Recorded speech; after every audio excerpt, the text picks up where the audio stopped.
অশান্ত মোথাবাড়ি যাবার পথে বাধা রাজ্য বিজেপি সভাপতি সুকান্ত মজুমদারকে। আর এই নিয়ে সুর চড়েছে রাজ্য রাজনীতিতে। প্রকৃত সত্য আড়াল করতে বাধা বলছেন বিজেপির রাজ্যসভার সাংসদ শ্রমিক ভট্টাচার্য।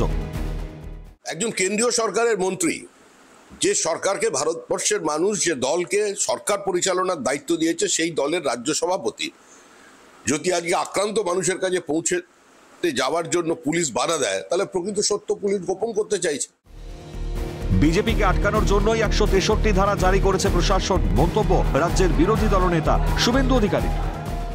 163 করেছে আটকানোর জন্যই। আমাদের গোপাল সাহা, চিন্ময় বর্মন, সভাপতি অজয় গাঙ্গুলি প্রথম দিনই গেছিলেন, আটকেছেন।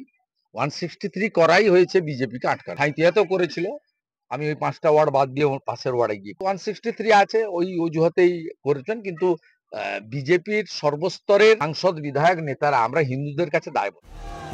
সুকান্তকে বাধাদান ইস্যুতে বিজেপি নেতারা এমন যুক্তি খাড়া করলেও তৃণমূল কিন্তু মনে করছে অশান্তিতে প্ররোচনার অভিসন্ধি থাকতে পারে। তৃণমূল নেতা কুণাল ঘোষের মন্তব্য, উস্কানি দেওয়ার সম্ভাবনা থাকায় আটকেছে, ঠিক করেছে।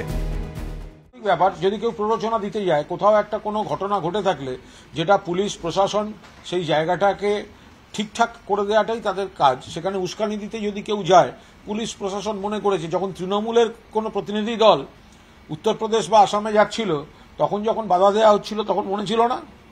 তো সুতরাং কেউ যদি উস্কানি দিতে যায় বলে প্রশাসন মনে করে, আটকে দিয়েছে, ঠিক করেছে। সব মিলিয়ে সুকান্তকে বাধাদান কাণ্ডে চড়ছে রাজনৈতিক চর্চা। ক্যালকাটা নিউজ।